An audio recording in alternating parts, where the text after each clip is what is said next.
كما صليت على إبراهيم وعلى آل إبراهيم في العالمين إنك حميد مجيد. قال الله تبارك وتعالى في كلامه المجيد: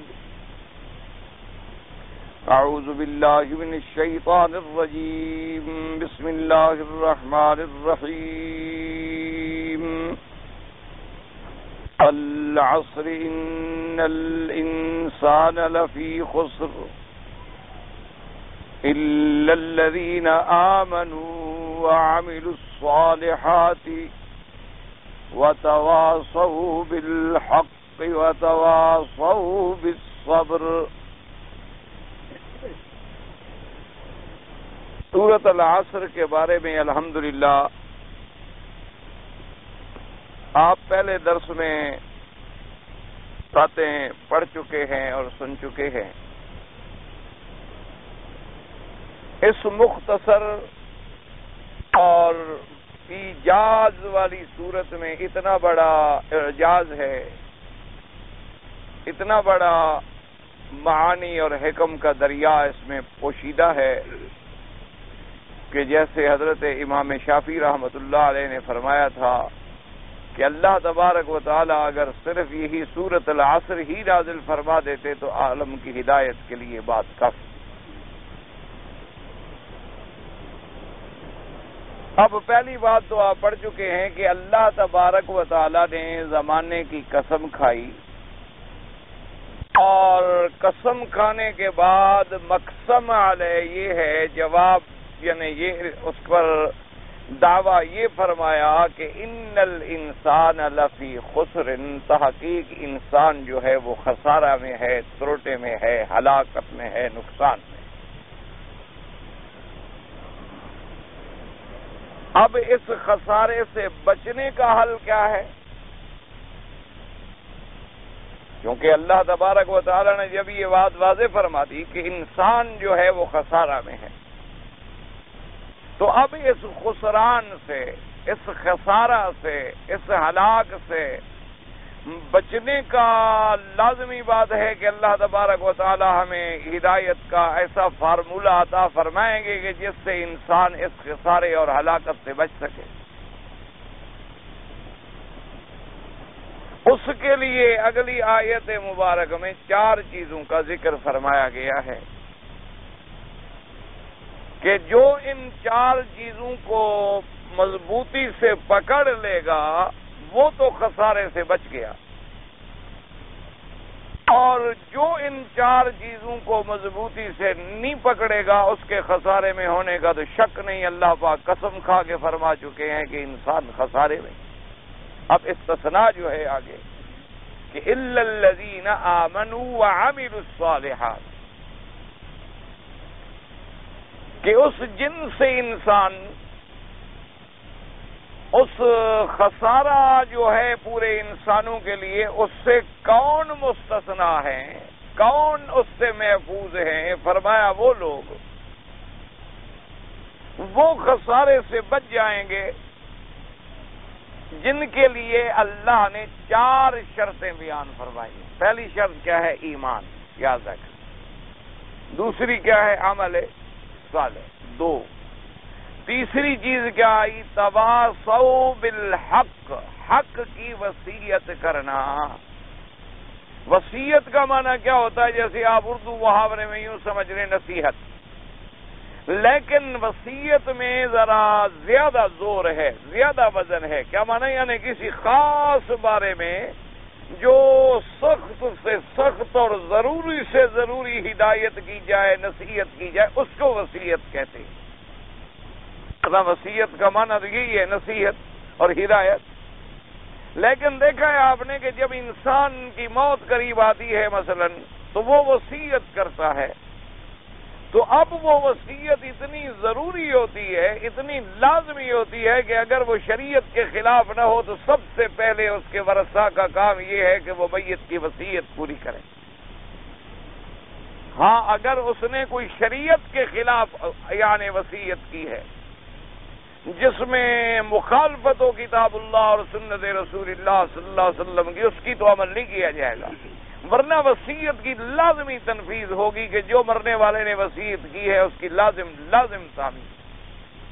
اسی لیے قرآن پاک نے کئی مقام پہ اس لفظ کو اختیار فرمایا، وَوَصَّيْنَا الْإِنسَانَ بِوَالِدَيْهِ إِحْسَانًا، فرمایا ہم نے وصیت کی، معنی یہ ہے کہ سختی سے تاکید کی اس بات پہ کہ والدین کے ساتھ آدمی حسن سلوک کے ساتھ اور اخلاق اور اطاعت کے ساتھ پیش آئے، کہ اپنے والدین کے ساتھ احسان کرو۔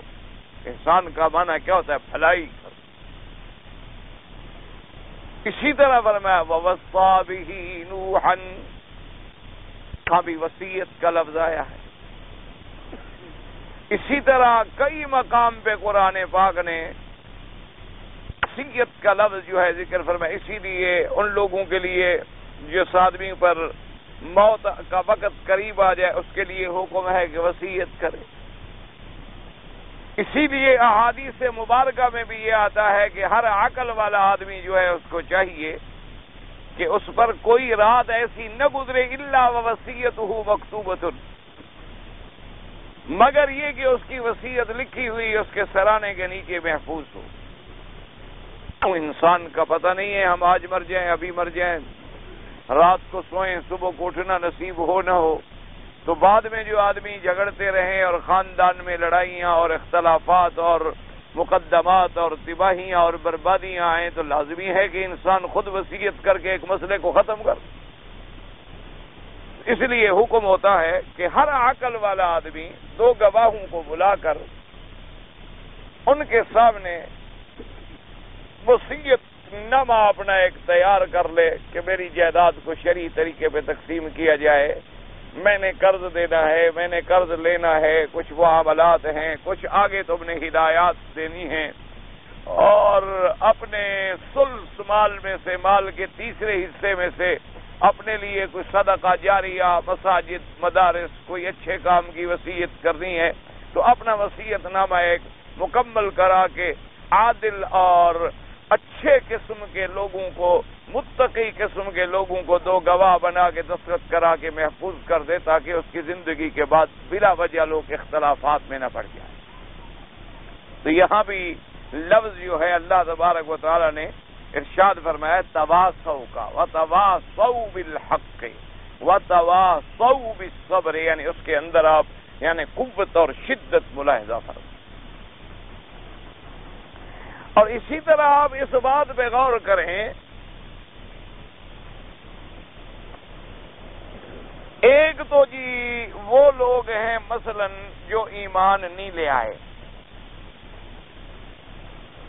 یعنی کافر ہیں، مشرک ہیں، یہود ہیں، نصارہ ہیں، مجوس ہیں، ہندوس ہیں، یا جتنے اقسام کفر و شرک ہیں، ان کو تو ابھی علیحدہ آپ رہنے دیں، ان سے تو ابھی بات ہی نہیں ہو رہی۔ اب ہمارا اس وقت کا جو درس ہے یا اس قرآن مقدس میں جو ہدایات ہیں اس پہ آپ غور فرمائیں کہ اللہ تبارک و تعالی نے آخری پیغمبر خاتم الانبیاء حضرت محمد مصطفیٰ صلی اللہ علیہ وسلم کو جو بھیجا ہے، تو آپ آخری نبی، آپ کی شریعت بھی آخری شریعت، آپ کی کتاب بھی آخری کتاب، اور اسی شریعت نے، اسی کتاب نے، اسی دین نے جانا ہے قیامت تک۔ لازمی بات ہے کہ اس کے اندر کوئی ایسا کامیاب فارمولہ تو ہوگا، ایسا کوئی کامیاب دستور تو ہوگا کہ جس پر چل کے انسان آج والا بھی، کل والا بھی، آنے والے کل میں بھی، قیامت تک کے لیے کامیابی کا کوئی راز اور نسخہ چھپا ہوا ہے۔ کوئی ایسی بات تو ضرور ہوگی، ورنہ اللہ اپنے بندوں کو ایسے تو نہیں چھوڑ دیں گے کہ پہلے تو اللہ نے 1,24,000 نبی بھیجے، 1,24,000 پیغمبر بھیجے گئے، لیکن جب میرے مدنی پاک کو بھیجا گیا تو بات ختم ہو گئی کہ اب نبوت بھی حضور کی، شریعت بھی حضور کی، دین بھی حضور کا، طریقہ بھی حضور کا، سیرت بھی حضور کی، اور قیامت تک کے لیے۔ یعنی یہ قانون ایسا نہیں ہے جو آپ کو 5 سال کے بعد بدلنا پڑے، یہ قانون ایسا نہیں ہے جو آپ کو 10 سال کے بعد اس کو بدلنا پڑے، اس میں ترامیم کرنی پڑے، اس میں اضافے کرنے پڑے، اس میں حذف و زوائد کرنا پڑے، نہیں، ایک جامع معنی کامل مکمل دستور ہے جو قیامت تک کے لیے ہے۔ تو آخر پھر ہمیں غور کرنا چاہیے، ذرا تدبر کریں، تفکر کریں، اور تھوڑا سا اللہ کے قرآن کی طرف پوری توجہ دیں، اور دل و دماغ کو ادھر حاضر رکھ کے غور کریں کہ آخر کوئی وجہ تو تھی کہ حضور پاک جب تشریف لے آئے، ایک ایسے ماحول میں تشریف لے آئے کہ ماحول مخالف ہے، گھر والے مخالف ہیں، برادری مخالف ہے، قوم مخالف ہے، اور پھر علاقے میں بظاہر کوئی مادی قوت بھی نہیں، دولت بھی نہیں، جائیداد بھی نہیں، ظاہری اسباب و وسائل بھی نہیں، اور اس یعنی ایسے عجیب عالم میں اللہ کا پاک پیغمبر آتا ہے اور اپنی دعوت اور اپنے دین کو پیش کرتا ہے، اور چند غریب اور فقیر اور ضعیف قسم کے لوگ ساتھ ملتے ہیں، اور ملتے ملتے وہ یتیم مکہ جو اللہ کے گھر مکہ مکرمہ میں اکیلا آیا، اس کا دین پوری دنیا پہ چھا جاتا ہے۔ آخر کوئی وجہ تھی؟ کبھی ذرا غور کریں، فکر کریں، تدبر کریں، تھوڑا سا سوچیں ذرا اللہ کو، اللہ کے دین سمجھنے کے لیے آپ نے یہ گھنٹہ ایک لگایا ہے، تو اس گھنٹے میں تو ذرا غور کریں، ابھی آخر کیا وجہ تھی؟ آج آپ نے ایک چھوٹا سا بی ڈی الیکشن لڑنا ہو، ایک کونسلر کا الیکشن لڑنا ہو، آپ کہتے ہیں جی پیسے ہیں۔ اگر آپ نے ایک پروونشل اسمبلی میں آنا ہو تو اس کے لیے اور آپ سوچتے ہیں جی پیسے ہیں، گاڑیاں ہیں، موٹریں ہیں، کاریں ہیں، آپ کے پاس ورکر ہیں، آپ کے پاس کوئی طاقت ہے، جی آپ ایسے آ رہے ہیں، کیسے ہو سکتا ہے؟ یعنی 1 لاکھ آدمی کی کانسٹیچوئنسی ہوتی ہے یا 2 لاکھ آدمی کی کانسٹیچوئنسی ہوتی ہے، اور لوگ لاکھوں روپے، بعض اب تو اللہ معاف فرمائے تباہی پھیل گئی، لوگ کروڑوں تک بھی پہنچ گئے، تو ایک پاک پیغمبر آتے ہیں اور آنے کی کیفیت کیا ہے؟ الم یجدک یتیما فآویٰ ووجدک ضالا فہدیٰ ووجدک عائلا فأغنیٰ۔ آنے کی کیفیت یہ ہے کہ آپ یتیم ہیں، باپ فوت ہو گئے، ماں فوت ہو گئی، کفالت دادا کر رہا ہے، دادا فوت ہو گیا، کفالت چچا کر رہا ہے، چچا فوت ہو گیا، اب ظاہری اسباب کی حد تک بھی کوئی ساتھ نہیں۔ اور ساتھ دینے والے لوگ کون ہیں؟ حضرت بلال، حضرت صہیب، حضرت خباب، حضرت عمار، بی بی سمیہ، اور بڑے لوگوں میں صرف ایک حضرت ابی بکر رضی اللہ تعالیٰ عنہ۔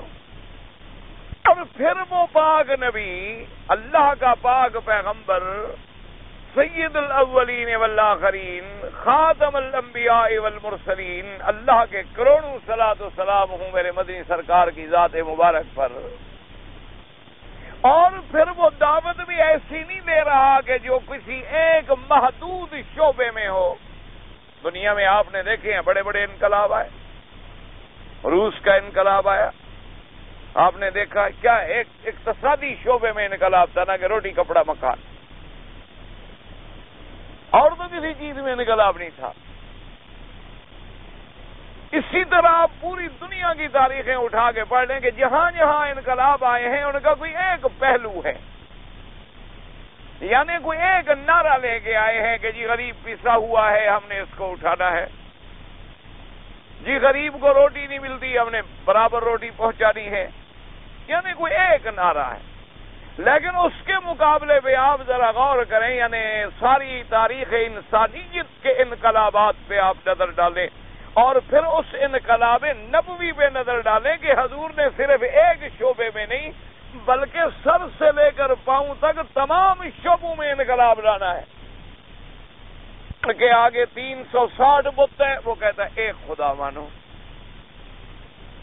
ان کے سامنے شراب کی ندیاں بہتی ہیں، وہ کہتا ہے شراب حرام ہے۔ ان کے پاس سینکڑوں عورتیں گھر میں رکھنا فخر ہے، وہ کہتا ہے بغیر نکاح کے نظر ڈالنا بھی حرام ہے۔ ان کے سامنے لوٹ مار کر کے لوگوں کا مال چھیننا باعث فخر ہے کہ فلاں سردار جو ہے اس کے پاس اتنے طاقت ہے کہ جس بستی کو چاہے تاراج کر ڈالے، وہ کہتا ہے نہیں، خبردار، کسی کا ایک ڈھیلا بھی حرام کا نہیں کھانا۔ اور وہ سود کی رسیہ قوم ہے کہ سود ان کی گھٹی میں پڑا ہوا ہے، اور وہ کہتا ہے سود حرام ہے۔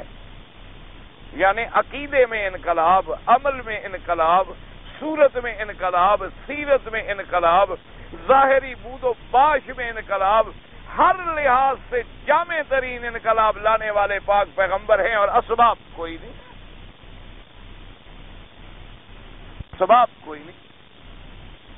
اچھا، یہ جتنے آپ کے پاس، آپ پوری تاریخ اگر پڑھیں گے مثال کے طور پر، یہ جتنے بڑے بڑے لوگ گزرے ہیں جن کو آپ کارل مارکس ہیں، لینن ہے، ٹولسٹائی ہے، یہ جتنے بڑے بڑے لوگ، ان کے پیچھے یہودیت کی قوت تھی، یہودیت کا دماغ تھا، ان کے پیچھے یہودیت کا پروٹوکول تھا۔ لیکن اللہ کے پاک نبی کا تو گھر کا گھر مخالف ہے، یعنی جو چچا حمایت کر رہا ہے وہ بھی کلمہ پڑھنے پہ تیار نہیں ہے۔ کہتا ہے کہ بحیثیت آپ میرے بھتیجے ہیں، کیونکہ آپ ابن عبداللہ ہیں اور آپ ابن عبد المطلب ہیں، تو اس خون کے رشتے کی وجہ سے میں آپ کے ساتھ ہوں، ورنہ میں برادری کو نہیں چھوڑتا۔ اسی قسم پرستی کے عالم میں صحابہ کو حبشے جانا پڑتا ہے، حبشے سے پھر مکہ آنا پڑتا ہے، مکے سے پھر مدینہ منورہ جانا پڑتا ہے، اور اس عالم میں جا رہے ہیں کہ 3 کپڑے بھی بدن پہ نہیں ہیں۔ یعنی صحابہ کی ہجرت کو آپ سامنے رکھیں، ان کے جذبہ ہجرت کو آپ سامنے رکھیں کہ 3 کپڑے بھی بدن پہ نہیں ہیں۔ بعض صحابہ نے تو صرف ایک چادر میں ہجرت کی، کوئی ایک چادر باندھی ہوئی ہے اور جا رہے۔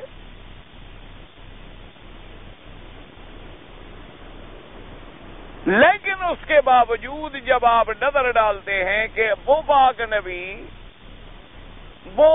نبی محمد عربی صلی اللہ علیہ وسلم اپنے اسی کمزور جماعت کے ساتھ، اپنی اسی ضعیف اور فقراء ساتھیوں کے ساتھ، اور اپنا جناب اس دعوت عظیمہ کے ساتھ آتے ہیں، اور پھر صرف یہ نہیں کہ مکہ میں، مکہ مدینہ طائف ماحولہ صرف نہیں، بلکہ آپ کے دور میں اور آپ کے بعد صحابہ کے دور میں 22 لاکھ مربع میل پہ جا کے اسلام پھیل جاتا ہے۔ حضرت امیر المومنین حضرت عمر رضی اللہ تعالی عنہ، جب حضرت عمر تشریف لائے بیت المقدس کے فیصلے پر ابی عبیدہ رضی اللہ تعالی عنہ کی دعوت پر، تو آپ نے اونٹ کی نکیل پکڑی ہوئی ہے، غلام اونٹ کے اوپر بیٹھا ہے، اور وقت کا بادشاہ اونٹ کی نکیل پکڑے ہوئے ہے۔ اور اتفاق کی بات یہ ہے کہ آگے ایک دلدل ہے، پانی ہے، کیچڑ ہے، اس سے گزرنا ہے، تو حضرت عمر رضی اللہ تعالیٰ عنہ نے جو پاؤں میں جوتے پہنے ہوئے ہیں وہ نکال کے کندھوں پہ رکھ دیتے ہیں۔ ایک کندھے پہ اونٹ کی مہار ہے، ایک کندھے پہ پرانے پاؤں سے موزے نکال کے رکھے ہوئے ہیں، اور کپڑوں میں ٹانکے لگے ہوئے ہیں۔ اسی عالم میں آپ اس دلدل کو پار کر رہے ہیں، اور آگے حضرت ابی عبیدہ آتے ہیں اور عرض کرتے ہیں کہ حضرت یہ آپ نے کیا کیا؟ اس علاقے میں تو یہ بڑا عیب سمجھا جاتا ہے کہ جوتا آدمی نے خود اٹھایا ہوا ہو، یہ آدمی نے مہار پکڑی ہوئی ہو، اور یہ تو نوکروں کا کام ہے، غلاموں کا کام ہے، اور آپ تو خلیفہ ہیں، آپ نے یہ کیا کیا ہے؟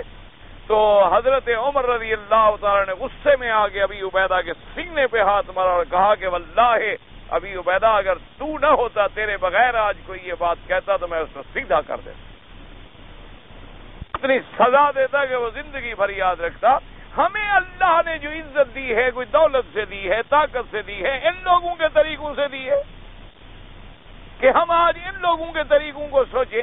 ہمیں اللہ نے کار مذلت سے اٹھا کے عزت کے تاج پہنا دیے ہیں، تو آخر ہمیں وہ عزت کیوں ملی ہے؟ ان کے طریقوں سے ملی ہے جن لوگوں کے بارے میں تم مجھے خبر دے رہے ہو. خبردار آئندہ کوئی ایسی بات نہ کرنا.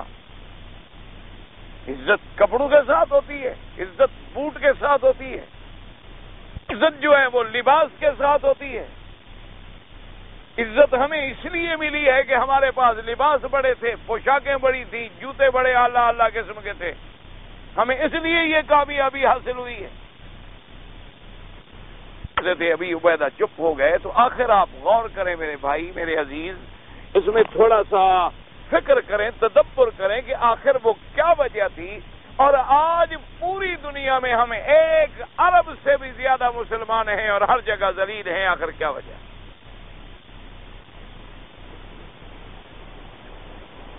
کہ وہ تو مٹھی بھر مسلمان اٹھے اور دنیا پہ چھا جائیں. اور یہ نہیں کہ ان کا مقابلہ، ان کے مقابلے پہ کفر تھا، ان کے مقابلے پہ یہودیت تھی، ان کے مقابلے پہ نصرانیت تھی، ان کے مقابلے پہ صلیب کی پوری قوتیں تھیں، ان کے مقابلے پہ بت پرستوں کی پوری طاقت تھی، ان کے مقابلے پہ یہودیت کی مکاری تھی، ان کے مقابلے پہ دنیا، دولت، سب کچھ تھا. لیکن آخر کیا وجہ ہے کہ وہ تو فاتح عالم بن گئے اور آج ہم نعوذ باللہ ثم نعوذ باللہ ثم نعوذ باللہ عالم میں ذلت کا سنبل بن گئے کہ جہاں دیکھو مسلمان ذلیل ہے، جہاں دیکھو مسلمان پہ قہر ہے، جہاں دیکھو کہیں مسلمانوں کی عصمت لٹ رہی ہے اور اجتماعی عصمت دری. اب یہ دنیا میں نئے نئے ظلم شروع ہوئے ہیں. پہلے ہوتا تھا کسی کوئی لڑکی اغوا ہو گئی، کسی دشمن نے کسی کی بے عزتی کر لی. اب یہ نہیں، مسلمانوں کی لڑکیوں کو ایک جگہ پہ ایک مکان میں کھڑا کر کے سینکڑوں لڑکیوں کے ساتھ سینکڑوں ظالم کافر جو ہے زنا کرتے ہیں لوگوں کے سامنے. یعنی ذلت کی بھی کوئی حد ہوتی ہے نا. اس سے بڑی ذلت ہوگی کہ باپ اپنی بیٹی کو اپنے سامنے دیکھتا ہو، بھائی اپنی بہن کو دیکھ رہا ہے، بندھا ہوا ہے، کچھ نہیں کر سکتا. بھائی کے سامنے بہنوں کے پستان کاٹے جا رہے ہیں، بہن تڑپ رہی ہے، بھائی کچھ نہیں کر سکتا. بہنوں کے سامنے، ماؤں کے سامنے بچے تڑپ رہے ہیں، ہاتھ بدے ہوئے ہیں، پانی مانگتے ہیں تو پیشاب ان کے منہ میں ڈالا جاتا ہے. ایسا بھی کوئی عالم ہے کہ ان کو مارنے کے لیے اب یہ ہے کہ کمروں کے کمرے بنائے جا رہے ہیں کہ اس چیمبر میں گیس چھوڑ دی اور 200 400 آدمی کو کمرے میں دھکیلا اور راکھ بن گئے، مر گئے. کہ بھئی ہم کیوں گولیاں خرچ کریں ان پر اور اپنا اسلحہ کیوں ضائع کریں. ہزاروں کی آبادیوں کے چشموں میں زہر ملا دیا، پانی پیا، مر گئے. اس لیے میری گزارش ہے، درخواست ہے کہ آپ ذرا دیکھیں کہ اگر کہیں مثلا کوئی تھوڑی سی کامیابی حاصل ہوتی ہے پھر مسلمان کا قاتل بن گیا. آخر وجہ کیا؟ تو کہیں نہ کہیں تو کوئی جھول ہے نا جی. اگر فرض محال اس فارمولے میں کوئی غلطی ہوتی تو پھر وہ بھی کامیاب نہ ہوتے. دیکھو نا جی، ایک نسخہ ہے، اگر اس نسخے کے اندر کوئی خامی ہوتی تو کوئی مریض بھی ٹھیک نہ ہوتا تھا، یا ایک آدھا مریض ٹھیک ہوتا. یہ تو نہیں ہو سکتا کہ صدیوں تک تو وہ نسخہ کامیاب رہا ہو اور صدیوں تک تو اس نے ہر مرض کا ازالہ کر دیا ہو، لیکن اب وہ نسخہ جو ہے نعوذ باللہ کامیاب نہیں رہا. سر معلوم یہ ہوتا ہے کہ نسخہ تو ٹھیک ہے لیکن آگے استعمال کرنے والا ظرف ٹھیک نہیں ہے. جیسے کہ حدیث مبارک میں آتا ہے، ایک صحابی نے آقا کی خدمت میں درخواست پیش کی کہ حضرت میرے بھائی کے پیٹ خراب ہے اور انہیں اسہال لگ گئے ہیں بڑے سخت. تو آپ نے فرمایا اسکے ہو اصلاً، اس کو جا کے شہد کا شربت پلا دو. اس نے پلا دیا، واپس آیا اس نے کہا حضور فائدہ نہیں ہوا بلکہ اور زیادہ اسہال بڑھ گئے. آپ نے فرمایا کہ اس کو جاؤ پھر پلاؤ. اس نے پھر پلایا, پھر واپس آیا. اس نے کہا حضور و تکلیف اور زیادہ ہو گئی. آپ نے فرمایا اس کے اثر پھر پلاؤ. خیر چوتھی دفعہ جب اس نے پلایا تو واپس آیا. اس نے کہا حضور بالکل ٹھیک ہو گیا میرا بھائی. آپ نے فرمایا کاذب بطن اخیک, تمہارے بھائی کا میدا اور پیٹ جو ہے وہ قبول نہیں کر رہا تھا, ورنہ شہد تو شفا ہے, یہ ہو نہیں سکتا کہ شفا نہ ہو. کیونکہ اس میدے کی اصلاح نہیں ہوئی تھی. اب جب مادہ فاسد اس کا باہر نکل گیا, میدا دھل گیا, صاف ہو گیا, تو شہد نے فوراً اپنا اثر دکھلا دیا. آخر یہ کوئی نسخہ جو ہے جو میرا آقا لائے تھے, جو حضور پاک صلی اللہ علیہ وسلم نسخہ کیمیا ساتھ لائے ہیں, بھئی اس کی کامیابی تو آخر حضور کا زمانہ, صدیق کا زمانہ, فاروق کا زمانہ, عثمان کا زمانہ, علی کا زمانہ رضوان اللہ علیہ مجمعین, یہ سارے دور میں تو بات بڑھتی گئی, اسلام پھیلتا گیا, فتوحات ہوتی گئیں, بلکہ اسلام جہاں سے گزر گیا, جو لوگ اسلام نہ لے آئے وہ بھی اسلام کے اور مسلمانوں کے غلام ضرور بن گئے. نے کہا ہم اسلام نہیں لاتے, لیکن اسلام جیسے لوگ ہم نے نہیں دیکھے, ایسا عدل ہم نے نہیں دیکھا. آپ زیادہ دور کیوں جائیں, آپ محمد ابن قاسم کی تھوڑی سی تاریخ دیکھ لیں تو بہت بات کا آدمی ہے. تھوڑی سی تاریخ آپ اس کی اٹھا کے دیکھ لیں کہ جب وہ سندھ میں پہنچے ہیں اور انہوں نے جا کر اس وقت کفر کی طاقتوں کو للکارا اور مقابلہ کیا ہے, تو اس دور کے جو ہندو تھے, جو برہمن تھے, جو پنڈت تھے, جو شودر تھے, اور جو راجہ داہر کے مظالم سے تنگ ہونے کے بعد اس کے مذہب پہ تھے, وہ سارے ایسے سمجھتے تھے نعوذ باللہ کہ محمد ابن قاسم ایک دیوتا ہے. جیسے نعوذ باللہ وہ اپنے دیوتا کی پوجا کرتے ہیں, ایسے محمد ابن قاسم کی وہ پوجا کرتے ہیں. وجہ یہ ہے, غور کریں, اصل وجہ کیا ہے کہ ہم اس منہج نبوی سے, ہم اس سیرت نبی پاک سے, ہم اس طریقے پاک سے ہٹ گئے ہیں. اب ہم مسلمان ہیں جنہیں آپ کہہ سکتے ہیں سرکاری مسلمان, یا جنہیں آپ کہہ سکتے ہیں پیدائشی مسلمان, کہ ہم بائی برتھ مسلمان ہیں, کہ مسلمانوں کے گھر میں پیدا ہوئے لہذا مسلمان ہیں. بس میں کیوں مسلمان ہوں, مسلمان کے گھر میں پیدا ہوں. کیوں مسلمان ہوں, کہ میرے آئیڈینٹی کارڈ میں لکھا ہوا ہے میں مسلمان ہوں, پاسپورٹ میں لکھا ہوا ہے میں مسلمان ہوں. بس اس لیے یعنی ہم سرکاری مسلمان تو رہ گئے, لیکن جو منہج نبوی تھا, جو طریقے نبی پاک تھا, اس سے ہم ہٹ گئے. اگر نہ ہٹتے تو کبھی ہم ذلیل نہیں ہوتے. اور وہ منہج کیا ہے, صرف 4 چیزیں. یہ پوری سورت مبارک میں منہج نبی کا خلاصہ ہے صلی اللہ علیہ وسلم. جب حضور کا نام آئے تو ضرور شریف پہ غفلت نہ کیا کریں.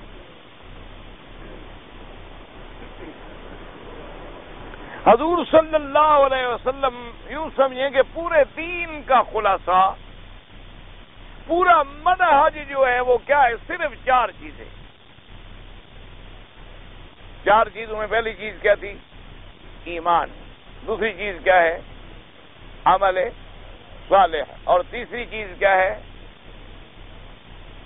تواصی بالحق. اور چوتھی چیز کیا ہے, تواصی بالصبر. یہ 4 چیزیں ہیں صرف.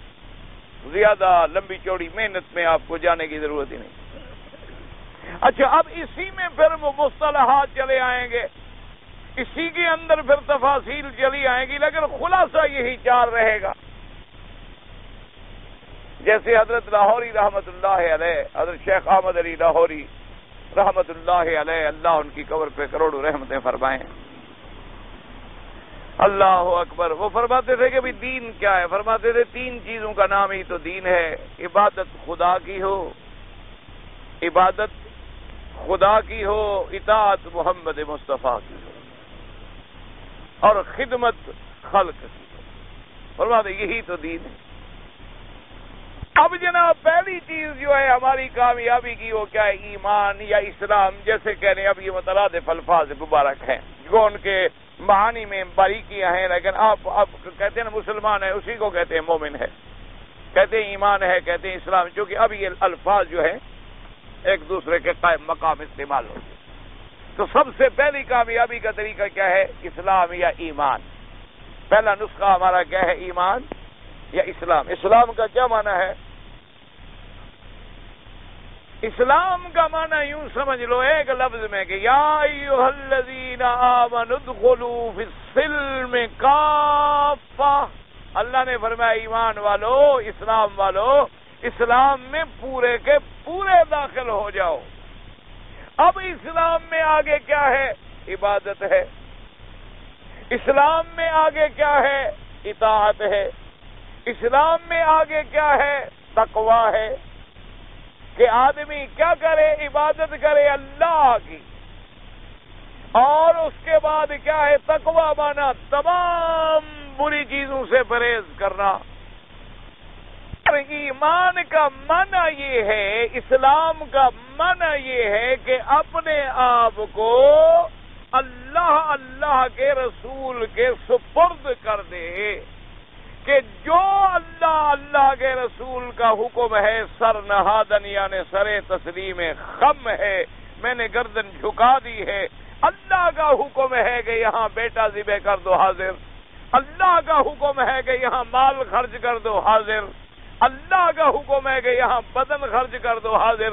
اسی لیے اب دیکھیں نا جی، اسلام گویا چھت بن گئی اور دیواریں اور ستون کیا بن گئے، جو میں نے پاک نبی نے ہمیں مثال دے کے سمجھا دیا تھا کہ بنی الاسلام علی خمس شہادت اللہ الہ الا اللہ اختصار وان محمد الرسول اللہ۔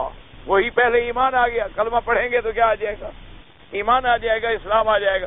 اچھا اس کے بعد کیا فرمایا؟ اقام الصلاۃ، ایتاء الزکوٰۃ، نماز کا قائم کرنا۔ کیا معنی؟ اپنے اپنے شروط کے ساتھ، حدود کے ساتھ، ارکان کے ساتھ، اوقات کے ساتھ اس کو صحیح ادا کرنا۔ اور اقامت الصلاۃ کا اچھا دوسرا کیا ہے؟ جب ہم نماز قائم کریں گے، کیوں؟ اقیم الصلاۃ لذکری، جب ہم نماز شروع کریں گے ابتدا کہاں سے ہوگی؟ اللہ اکبر، اور اس کا نتیجہ کیا نکلے گا؟ تعبد اللہ کأنک تراہ، گویا تم اپنے خدا کو دیکھ رہے ہو۔ نماز عبادت بدنی آ گئی، اور آگے کیا فرمایا؟ ایتاء الزکوٰۃ، کہ مال میں سے زکوٰۃ ادا کرو، عشر ہے تو عشر ادا کرو، صدقات واجبہ صدقات نافلہ ادا کرو، تاکہ تیرا مال پاک ہو جائے جیسے تیرا بدن پاک ہو گیا۔ نماز پڑھنے سے تیرے بدن کی پاکی ہو گئی، تجھے وضو کا حاصل ہوا، تجھے غسل حاصل ہوا، تجھے ظاہری طہارت ملی، تجھے باطنی طہارت ملی، تو نے اللہ کی بڑائی کا اقرار کیا، شرک ختم، کفر ختم، تمام غیر اللہ کی عبادت ختم۔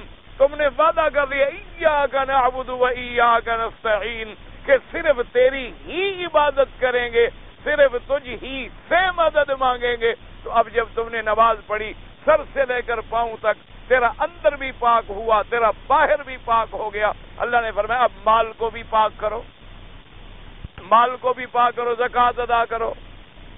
اب جو آدمی زکوٰۃ ادا کرے گا الحمدللہ ثم الحمدللہ، جو دینے والا بنے گا وہ حرام کھانے والا کیوں بنے؟ جو اس ڈر میں ہے کہ جی میری زکوٰۃ کا پیسہ نہ رہ جائے، جو اس ڈر میں ہے کہ میرے مال کا عشر نہ رہ جائے، تو اس آدمی کو کیا پڑی ہے کہ وہ کھائے؟ اور زکوٰۃ کس کو دو؟ اغنیاء سے لے لو اور غریبوں کو دے دو۔ اچھا زکوٰۃ بھی ہو گئی، ہمارا مال بھی پاک ہو گیا۔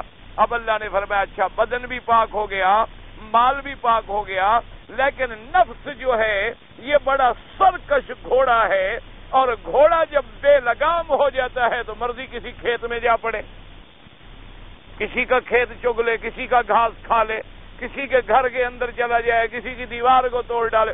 فرمایا صوم و رمضان، 1 مہینہ روزہ رکھ کے اس گھوڑے کو لگام دو، 1 مہینے کے روزے رکھو، تاکہ اس سرکش گھوڑے کو لگام دینے کا تمہیں طریقہ آ جائے کہ پانی سامنے ہے نہیں پیتا، کھانا سامنے ہے نہیں کھاتا، نوجوان بیوی ہے، نکاح ہے، حلال ہے، سامنے ہے، لیکن میاں اس سے نہیں ملتا، کیوں؟ روزہ رکھا ہو، اللہ کے حکم پہ پابند ہے، کہتے نہیں میرے مجھے نہ چھیڑنا، ایسا نہ میرا روزہ خراب ہو جائے، میرے روزہ نہ خراب ہو جائے، میں نے روزہ رکھا اور پھر حرم کا روزہ ہے اور مکے کا روزہ ہے، ایسا رمضان ہمیں کہاں نصیب ہوگا؟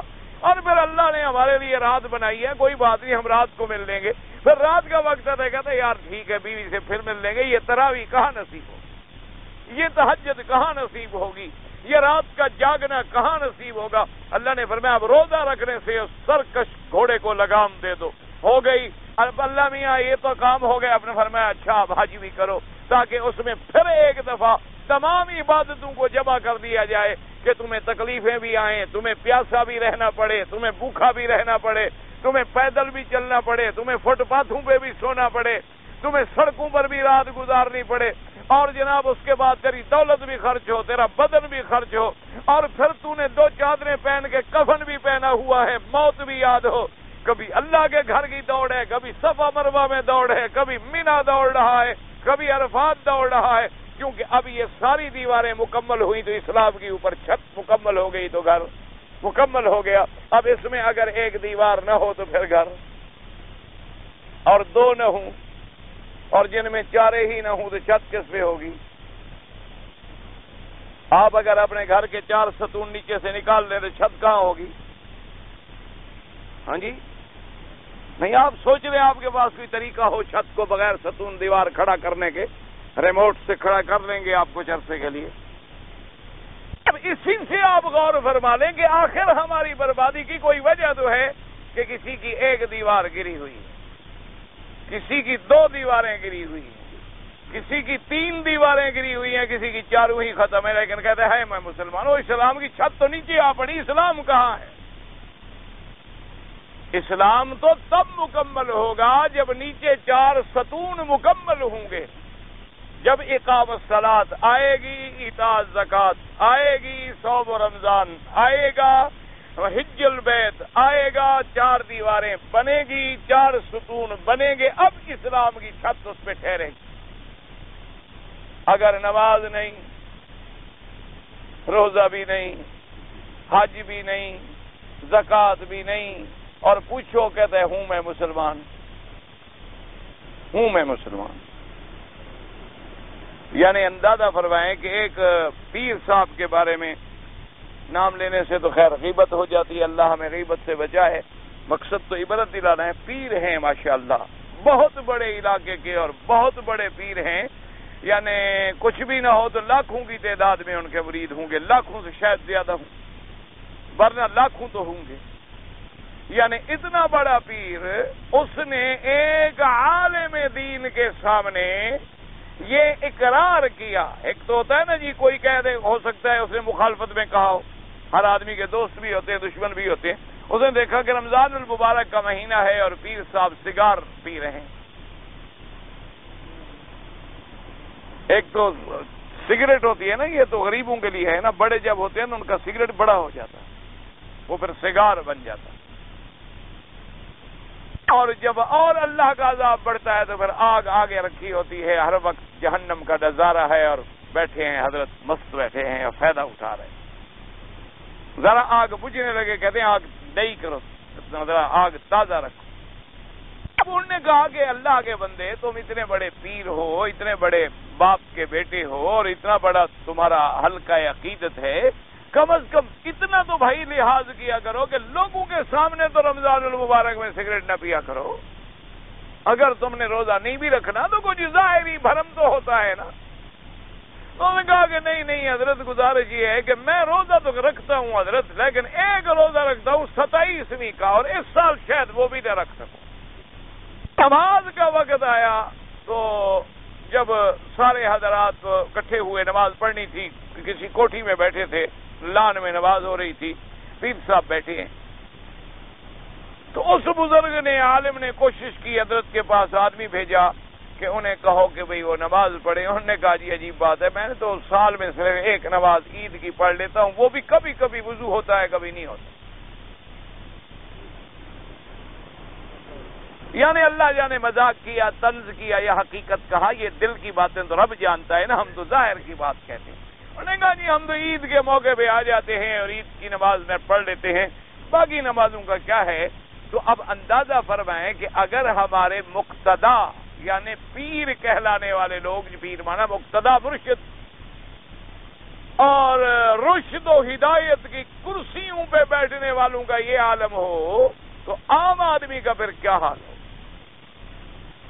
اس لیے معلوم ہوا کہ کوئی جھول ضرور ہے۔ اور یہ بھی یاد رکھ لو کہ کامیاب کیسے ہوں گے، کامیابی کو ہم کیسے پہنچیں گے؟ جیسے میرے پاک نبی کی جماعت پہنچی تھی، یاد رکھو، یعنی جن طریقوں پہ حضور کے جماعت نے، صحابہ نے، پروانوں نے عمل کیا اور دینی دنیاوی اخروی کامیابی کی عین معراج پہ پہنچ گئے، آج اگر تم بھی کامیاب ہونا چاہتے ہو تو پھر اسی فارمولے پہ عمل کرنا پڑے گا، ورنہ کامیابی کا سوال ہی پیدا نہیں ہوگا۔ اس لیے اب چار چیز فرمایا، الا الذین آمنوا، آگے وعملوا الصالحات، مگر وہ لوگ جو ایمان لائے اور عمل کیے صالح۔ یہی لوگوں کو مغالتا ہے کہ ہم مسلمان ہیں جی، کلمہ جو پڑھتے ہیں خدا کے بندے، جب کلمہ پڑھتے ہو اور عمل صالح نہ ہو، ایسے ایمان اسلام کا کوئی فائدہ، ایسے درخت کا کوئی فائدہ جس کا ثمر ہی نہ ہو، ایسے کسی گھر کا فائدہ جس میں راحت و سکون ہی نہ ہو۔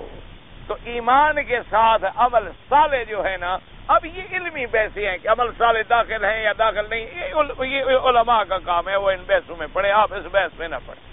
آپ سیدھی بات جانیں کہ ایمان اسلام کا معنی کیا ہے، کہ دل میں بھی ایمان ہو، زبان پہ بھی اقرار ہو اور پورا بدن عمل صالح میں لگا ہو۔ اچھا، اب یہ تو ہو گیا، ایمان بھی ہو گیا، عمل صالح بھی ہو گیا۔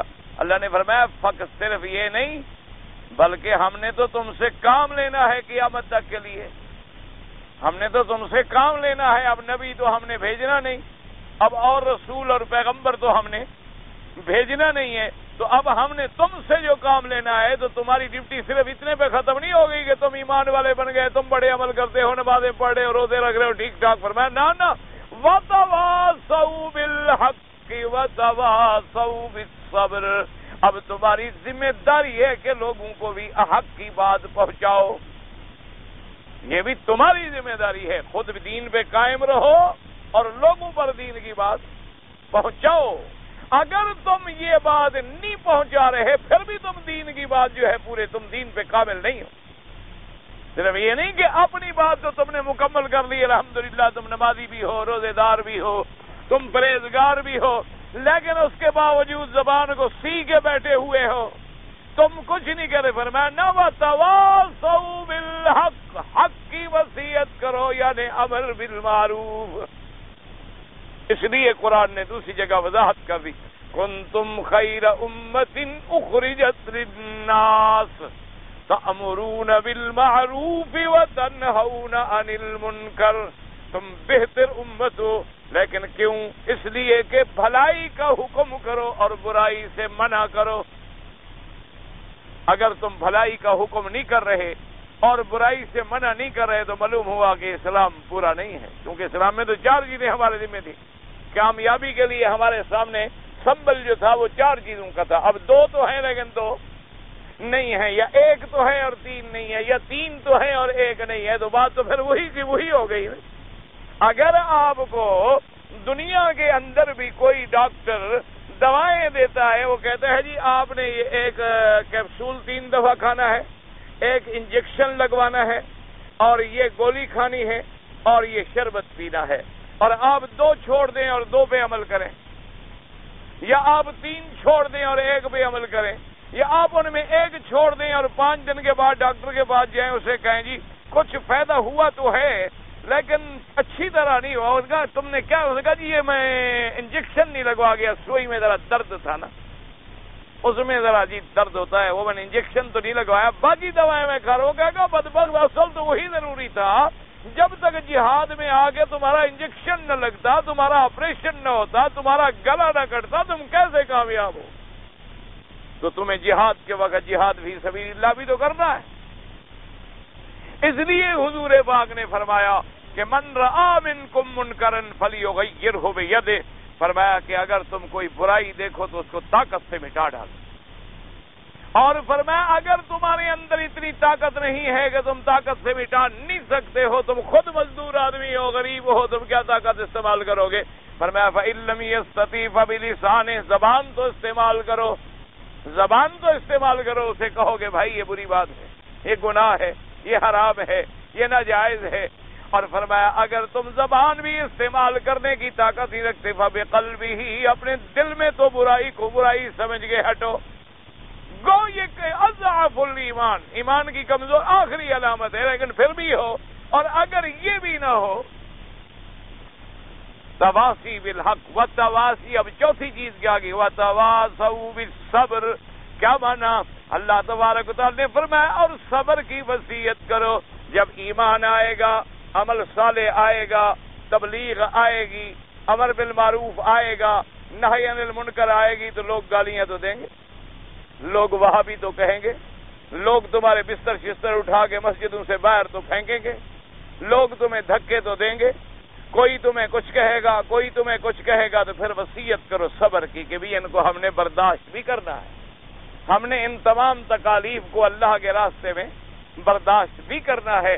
اگر برداشت کا مادہ نہیں پیدا ہوگا تو پھر بھی کامیابی حاصل نہیں ہو سکے گی، کیونکہ جب انبیاء علیہم السلام نے اللہ کی توحید کی دعوت دی تو دیکھا نہیں راستوں میں کانٹے بچھائے گئے، آپ کی گردن مبارک پہ نعوذ باللہ مردہ جانوروں کے اوج رکھے گئے، حضور صلی اللہ علیہ وسلم کے پاؤں مبارک لہو لہان کیے گئے، حضور کے رخسار مبارک زخمی ہوئے، حضور کے صحابہ کو انگاروں پہ جلنا پڑا، حضور صلی اللہ علیہ وسلم کے صحابہ کو صلیب پہ لٹکنا پڑا، حضور صلی اللہ علیہ وسلم کے صحابہ کے ٹکڑے ٹکڑے ہونے پڑے، اللہ کے پاک پیغمبر کو اپنے سکے چچے کے ٹکڑے رکھ رکھ کے جنازہ پڑھنا پڑا۔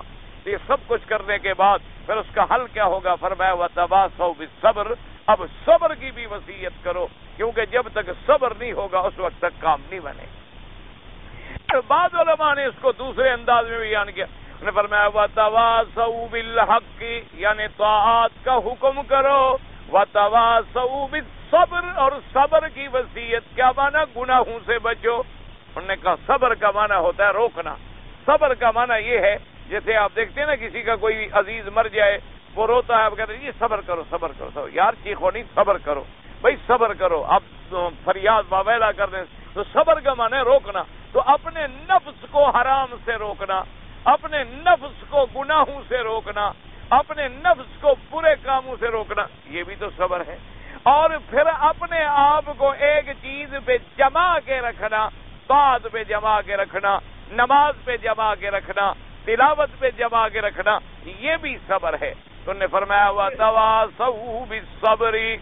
اور اسی طرح حضرت شیخ الاسلام ابن تیمیہ رحمہ اللہ تعالی علیہ، اللہ تبارک و تعالی ان پہ اور تمام علماء امت پہ، فقہائے امت پہ اپنی کروڑوں رحمتیں نازل فرمائیں۔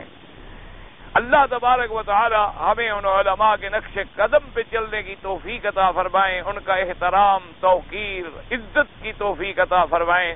تو حضرت فرماتے ہیں کہ دو چیزیں ہیں، یاد رکھو، انسان کو خراب کرنے والی۔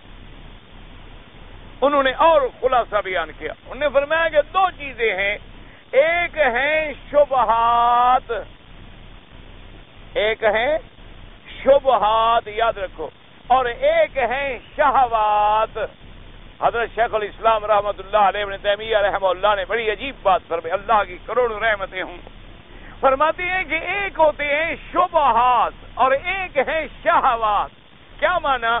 کہ انسان ایمان والا ہے، مسلمان ہے، لیکن ظالم نے، شیطان نے شبہات دماغ میں ڈال دیا، عقیدے کے بارے میں شبہات میں ڈال دیا۔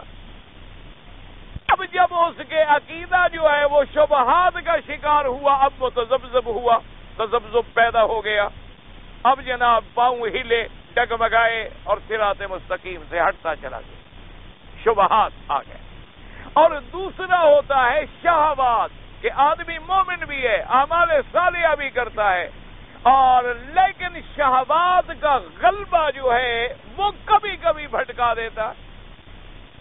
شہوات، آدمی ایمان والا ہے، مسلمان ہے، کلمہ بھی پڑھتا ہے، اعمال صالحہ کا بھی خوب ہے، لیکن شہوات کا غلبہ جو ہے اس کو کبھی کبھی اللہ معاف کرے سیدھے راستے سے جاتے ہوئے کبھی کبھی حرام کھانے پہ مجبور کر دیتا ہے۔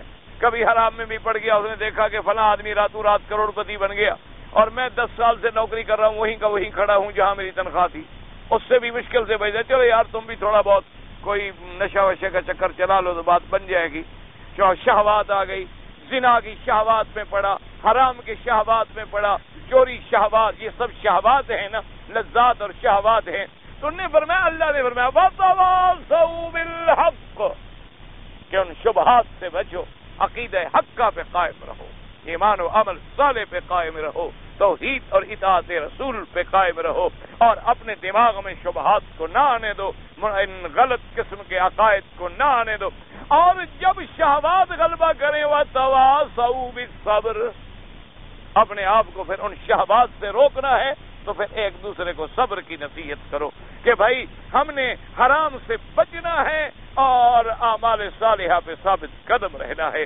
تو حضرت شیخ الاسلام رحمہ اللہ نے اس کی تفسیر میں یہ 2 لفظ بڑے پیارے اور جامع اور معنی استعمال فرما دیے کہ ایک تو شبہات ہیں جو آدمی کو بھٹکا دیتے۔ اب دیکھو نا جی، تھوڑا سا ایک شبہ ڈال دیتے ہیں کہ دیکھو جی فلاں نے، ہاں بھائی بات تو ٹھیک ہے جی، آپ سچ کہتے ہیں، یہ مسلمان بھی ہیں، قرآن بھی پڑھتے ہیں، حضور کی حدیث بھی پڑھتے ہیں، اور حضور صلی اللہ علیہ وسلم کا نام بھی لیتے ہیں اپنی تقریروں میں، لیکن جی گزارش یہ ان کے دل میں محبت نہیں ہے، حضور سے عشق نہیں ہے۔ اگر عشق ہوتا تو کم از کم 12 تاریخ کو جھنڈیاں لگاتے، کوئی جلوس نکالتے۔ عشق نہیں ہے، اس کے بغیر حضرت دیکھو نا، آخر عشق جو ہوتا ہے اور محبت جو ہوتی ہے تو اس کے لیے تو ضروری تھا نا کہ بھائی کوئی جھنڈیاں لگاتے، کوئی رونق ہوتی، کوئی جلوس نکالا جاتا، کوئی بات ہوتی۔ دیکھو جی اتنا عرصہ ہو گیا یہاں تو کبھی ہم نے دیکھا ہی نہیں کہ حضور کے نام پر کوئی جھنڈی لگی۔ شبہات دماغ میں کیڑا ڈال دیا نا جی، جب کیڑا ڈالا تو اب آدمی بھٹکنے لگ گیا۔ اب یہ تو سوچنے والا سوچتا ہے نا کہ بھئی یہ میلاد ہیں یا موالید ہیں یا مولد ہیں، بھئی جس کا قرآن و سنت سے کوئی اس بات نہیں ہے۔ اسلام نے تو صرف ہمیں عید الفطر اور عید الاضحیٰ کا سبق دیا ہے، اگر ہم اس میں آ گئے تو پھر ہم کس پیغمبر کا عید میلاد منائیں گے؟ آخر 1,24,000 پیغمبر باقی آپ کے نزدیک شان والے نہیں ہیں؟ آپ اپنے بیٹے کا تو مناتے ہیں برتھ ڈے، آپ اپنے بیٹی کا بھی مناتے ہیں، آپ اپنی شادی کا بھی اب لوگ سالگرہ مناتے ہیں کہ اس سال اس تاریخ میں ہماری شادی ہوئی، اس کا بھی مناتے ہیں۔ تو یعنی آپ کے بیٹے بیٹی کے برابر بھی نہیں ہے نبی اللہ کے، رسول اللہ کے، تو ان کا بھی منائیں تو پھر 1,24,000 دن منائیں ہم۔ اور اگر یہ دین ہو، اسلام ہو، تو پھر صحابہ رضوان اللہ علیہم اجمعین، آل بیت رسول صلی اللہ علیہ وسلم۔ تو اب یہ کیا ہے کہ عقیدہ حقہ کے خلاف ایک شبہ ڈالا گیا۔ اب اگر مومن پکا ہوگا وہ کہے گا بھی دیکھو جو قرآن حدیث میں ثابت ہے آمنا، جو حضور نے نہیں فرمایا، صحابہ نے نہیں فرمایا، اہل بیت نے نہیں فرمایا، خیر القرون میں نہیں آیا، تو ہم ایسے بدعات اور محدثات میں کیوں پڑے؟ تو فوراً ٹھیک ہو جائے گا۔ لیکن اسی طرح ایک آدمی چل رہا ہے، اچھا جا رہا ہے، سیدھا جا رہا ہے، نماز پڑھ رہا ہے، روزہ رکھ رہا ہے، سیدھا چل رہا ہے، شہوات کا غلبہ آیا تو راستے سے بھٹک گیا۔ اس لیے انہوں نے فرمایا کہ شبہات اور شہوات، ان 2 چیزوں سے بچو، اسی کا نام ہے تواصی بالحق اور اسی کا نام ہے تواصی بالصبر۔ اور ایک روایت میں، وہ روایت تو میرے خیال میں بہرحال موقوف بھی ہے اور بہت ضعیف بھی ہے، اور ویسے بڑی جستجو کے باوجود مجھے تو اس کی کوئی سند نہیں مل سکی۔ اس میں ایک آتا ہے کہ ایک آدمی نے حضور پاک سے پوچھا تو آپ نے فرمایا کہ والعصر، اللہ نے زمانے کی قسم کھائی، اور آگے آپ نے تفسیر بیان کی کہ الا الذین آمنوا فرمایا جیسے ابو بکر ہے، وعملوا الصالحات فرمایا جیسے عمر ہے، وتواصی بالحق فرمایا جیسے عثمان ہے، وتواصی بالصبر فرمایا جیسے حضرت علی ہے۔ تو معنی یہ تھا کہ تم بھی ان خلفائے راشدین کے نمونے پہ چلو، جیسے کہ حضور نے فرمایا تھا علیکم سنتی و سنت الخلفاء الراشدین المہدیین تمسکوا بها وعضوا علیہا بالنواجذ، کہ کہ تم میرے راستے کو اور میرے خلفائے راشدین کے راستے کو مضبوطی سے پکڑ لو۔ اللہ پاک آپ کو بھی اور مجھے بھی اسی راستے پہ چلنے کی توفیق عطا فرمائے۔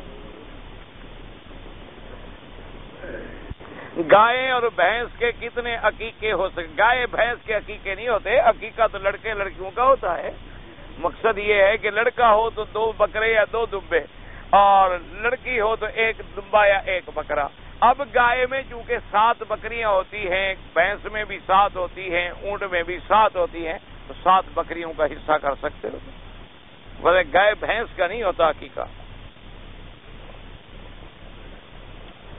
پتہ نہیں سوال عمر کی روحوں کے نام کیا جاتا، پتہ نہیں کیا وہ محرم ہونا ضروری ہے، مجھے سمجھ نہیں آئے۔ ہاں عمرہ کسی کے نام کیا جاتا ہے، محرم کی کیا ضرورت ہے؟ اصل یہ ہے آپ عمرہ اپنے لیے کیا کریں، ان کے لیے دعا کیا کریں۔ حضرت عیسیٰ علیہ السلام کو نبوت جو ہے، علماء نے لکھا کہ اللہ تبارک و تعالی نے انہیں پیدائش کے بعد مہد کی حالت کے اندر ہی نبی بنا دیا تھا۔ ویسے تو اللہ کے علم میں سب کی نبوت کا فیصلہ پہلے ہو چکا ہوتا ہے، اسی لیے انہوں نے کہا تھا نا کہ یا اخت ہارون ما کان ابوک امرأ سوء وما كانت امک بغیہ فاشارت الیہ قالوا کیف نکلم من کان فی المہد صبیا قال انی عبد اللہ آتانی الکتاب وجعلنی نبیا۔ تو یہ کلام انہوں نے اسی وقت فرمایا ہے کیونکہ قرآن میں موجود ہے۔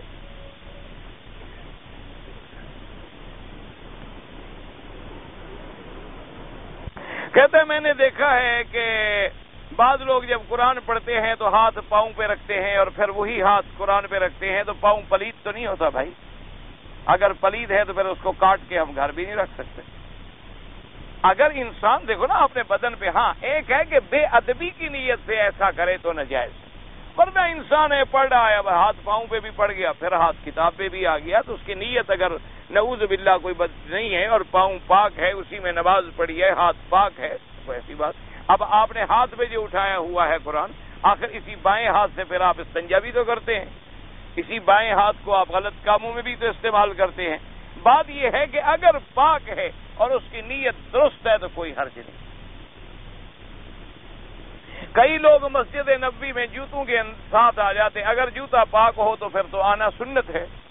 حضور صلی اللہ علیہ وسلم نے جوتے میں نماز پڑھی ہے، صحابہ نے جوتے کے اندر نماز پڑھی ہے، تو اگر ایک سنت ختم ہو جائے دنیا میں تو اس کا زندہ کرنا جو ہے وہ تو بڑا ضروری ہے، لیکن شرط یہ ہے کہ وہ جوتا پاک ہو، جوتا خراب نہ ہو۔ آج علماء اس لیے روکتے ہیں کہ ہمارے جوتے ربڑ کے ہو گئے، چپل ہو گئے، ایسے ان میں سپنج ہوتا ہے اور اپنے اندر گندے پانی کو یا برائی کو، گندگی کو محفوظ کر لیتا ہے، پھر پاؤں کا دباؤ پڑتا ہے تو وہ نکل آتی ہے باہر۔ اس وجہ سے احتیاط ضروری ہے۔ اگر جوتا آپ کا صاف ہے، پاک ہے تو بالکل جائز ہے۔ حضور پاک نے خود جوتے کے اندر نماز پڑھی، صحابہ نے جوتے کے اندر نماز پڑھی، پھر وہ شبہ ڈال دیا جاتا ہے او جی وہ تو بڑے پاک تھے، ہم کہتے تو پھر نماز بھی تو صحابہ پڑھتے، ہم کیوں پڑھے، ہم پاک جو نہیں ہیں؟ ہم نے ان کی اتباع کرنی ہے، ہم نے ان کے طریقے پہ چلنا ہے۔ بعض لوگ جائے نماز مسجد لاتے ہیں، مسجد ابھی بیت اللہ کی تصویر بنی ہوتی ہیں، کیا یہ بے حرمتی نہیں ہے؟ ہم تو تصویروں کے ویسے خلاف ہیں، لیکن اگر کوئی مسجد کی یا بے روح چیز کی تصویر بنی ہوئی ہے تو کوئی حرج نہیں، لیکن نماز میں تو ایسی چیزیں بالکل نہیں ہونی چاہیے۔ نماز کے اندر چونکہ رجحان پھر تصویروں میں چلا جاتا ہے، ایسی چیزیں جو ہے نہ خریدیں گے آپ تو لوگ نہیں بنائیں گے، جب آپ خریدتے ہیں تو لوگ بناتے رہیں گے، آپ خریدنا چھوڑ دیں انشاءاللہ۔ جوتے بائیں ہاتھ میں پکڑنا جو ہے ہاں ٹھیک ہے، لیکن اگر کسی نے دائیں میں بھی پکڑ لیا تو کوئی منع نہیں ہے۔ اگر یہ شاپنگ بیگ جو ہے وہ لے کر آئیں لوگ جوتے اس میں ڈالیں تو آپ ایسا کریں کہ آپ نے نصیحت کر دی، اللہ پاک آپ کو جزا دیں گے انشاءاللہ۔ بغیر وضو اللہ رسول کا ذکر کیا جا سکتا ہے، بالکل کیا جا سکتا ہے۔ پوری داڑھی رکھنا مسنون ہے، ہاں سنت کے مطابق ایک مشت، اس سے کم نہیں رکھنی چاہیے۔ بعض لوگ سوتے وقت، قرآن پڑھتے وقت، بیٹھتے وقت پاؤں کعبۃ اللہ کی طرف کر لیتے ہیں، کوئی منع نہیں ہے، کوئی ایسی بات نہیں ہے۔ یہ تو ہمارے ملک کا رواج ہے کہ پاؤں کرنا ہمارے نزدیک بے ادبی کی علامت ہے، ورنہ جس ملک میں وہ بے ادبی کی علامت نہ ہو تو کوئی حرج نہیں۔ آپ کے ملک میں چونکہ بے ادبی سمجھی جاتی ہے لہذا نہیں کرنے چاہیے، ہر ملک کا ایک رواج ہے، ورنہ جب آپ میت کو داخل کریں گے تو حکم ہے کہ پاؤں کعبے کی طرف ہوں، کیونکہ جب ہم اس کو کھڑا کریں تو سیدھا کھڑا ہو۔ اگر اس کا سر ہم کعبے کی طرف کھڑا کریں گے تو کعبے کی طرف پشت آئے گی. تو اگر پاؤں کرنا منع ہوتا تو کبھی اللہ کے رسول ایسا حکم نہ دیتے. لیکن ہمارے ہاں چونکہ یہ چیزیں بے ادبی میں شامل ہیں، ہمیں نہیں کرنی چاہیے. اگر ہم اپنے گھر میں ہیں تو ماں، بہن، بیوی، بچوں کے ساتھ نماز ادا کر سکتے ہیں. ہاں، ایسا اگر یعنی آپ کو جماعت مسجد میں نہیں مل رہی، آپ نے دیکھا کہ میری جماعت نہ چلی جائے، آپ امام بن جائیں، ان کو پیچھے کھڑا کر دیں، بالکل نماز ہو جائے گی.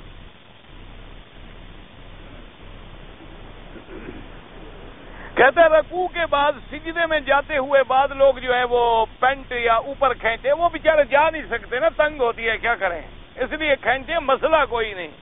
ایک مصیبت میں جو پڑے ہوئے ہیں غریب، اوپر چڑھا ہوا ہے، کپڑا فٹ کیا ہوا ہے، کہاں جائے غریب آخر؟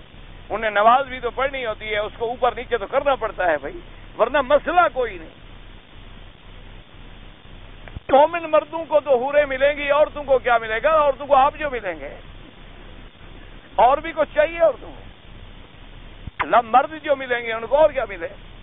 وہی مرد ہی کافی ہوگا. ایک مرد کو اللہ 100 آدمی کی طاقت دے دیں گے، جب 70 حوروں کو بھی نپٹا لے گا، بھی عورتیں بھی خوش ہو جائیں گے. ان کو فکر ہے عورتوں کو کیا ملے گا، تمہیں کیا ملا ہے؟ تم اپنا فکر کرو، ہم جنت میں تو جائیں، اللہ خیر فرمائے. یہ دعا کرو اللہ جنت میں تو بھیج دے. اس بیچارے کو فکر ہے ان کو کیا ملے گا. ان کا گزارا دنیا میں ہو رہا ہے تو اللہ عادل ہے، وہاں بھی اللہ ان کے لیے انتظام فرما دیں گے. انا للہ. فرشتے شوہر ہوں گے، لا حول ولا قوت. فرشتے پاک ہیں، خدا کے بندے، ان کے اندر تو شہوت ہوتی ہی نہیں. میں مکہ میں رہتا ہوں، کبھی کبھی جدے جاتا ہوں، عمرہ کرنا چاہیے نہیں کرے، کوئی ضروری نہیں، کرنا چاہو تو کر لو، نہ کرنا چاہو تو نہ کرو. اگر صفا مروہ کے باہر جو سین بنایا گیا ہے نماز پڑھنے کے لیے، اس میں بیع شراء کرنی چاہیے نہیں کرنی چاہیے، وہ تو اب مسجد کا حصہ ہو گیا. مکے میں مکان کرائے پہ لینا حرام ہے؟ نہیں حرام ہے. ائمہ کا متفق علیہ فتویٰ ہے کہ جائز ہے. کرائے پہ دینا بھی جائز ہے، لینا بھی جائز ہے. میں نے مزدلفہ میں نہ ٹھہر سکا، مجبوری تھی، اور ایک کنکری بھی ایک دن نہیں ماری، صرف ایک دم دے دو، اللہ قبول کرے. عمرہ کرنے کے بعد اس طرح پھروائیں یا بال اتنے کٹوائیں کہ چوتھا حصہ بالوں کا کٹ جائے. حضور صلی اللہ علیہ وسلم کے نام پر قربانی یا کوئی ہم عبادت آپ کریں، بالکل اللہ تبارک و تعالیٰ ضرور اجر و ثواب عطا فرمائے. حضور نے امت کے لیے کیے. وسیلے سے دعا مانگنے کے بارے میں کسی قرآن کی آیت اور حدیث میں حکم نہیں ہے. جب بھی دعا مانگیں سیدھی دعا مانگیں اللہ سے، ربنا آتنا، ربنا ظلمنا، ربنا اغفر لنا، ربنا حب لنا، ربنا لا تزغ قلوبنا، جو قرآن میں دعائیں موجود ہیں. اگر والدین زندہ ہیں ان کا حج عمرہ بالکل کر سکتے ہیں. طواف کے بعد استوا ختم ہو جاتا ہے. استوا صرف طواف میں ہوتا ہے، کندھا نکالنا بعد میں ضروری نہیں ہے. والد والدہ کے نام پہ عمرہ حج بالکل کر سکتے ہیں. اگر ہم یہاں ایک قرآن ختم کریں تو ہاں بالکل 1,00,000 قرآن کے برابر ثواب ملے گا. طواف کی نیت جو ہے دل میں ہوتی ہے، بس جا رہا ہوں یہی طواف ہے، بسم اللہ اللہ اکبر، ہر نیت دل میں ہوتی ہے، زبان سے تو استحضار ہوتا ہے. یہ ابھی آپ پڑھ چکے ہیں، عیسیٰ علیہ السلام کو نبوت بچپن میں دے دیا گیا. عیسیٰ علیہ السلام ابھی آسمانوں میں ہیں اور اس عمر کا حساب نہیں ہوگا. عمر کا حساب وہ ہوگا جو دنیا میں تھی، جب اتریں گے پھر حساب ہوگا عمر کا. نماز ختم ہو جانے کے بعد ہاتھ اٹھا کے جو ہمارے علاقوں میں دعا مانگی جاتی ہے، یہ حدیث میں ثابت نہیں ہے. دعا یہ ثابت ہے کہ ہر آدمی خود مانگے، اللہم انت السلام ومنک السلام تبارک وتعالى یا ذا الجلال والاکرام، اللہم لا مانع لما اعطیت ولا معطی لما منعت. بس ان چھوٹی چیزوں میں جھگڑا نہ کیا کرو. کوئی مانگے تو الحمدللہ، کوئی نہ مانگے تو اعتراض نہ کیا کرو.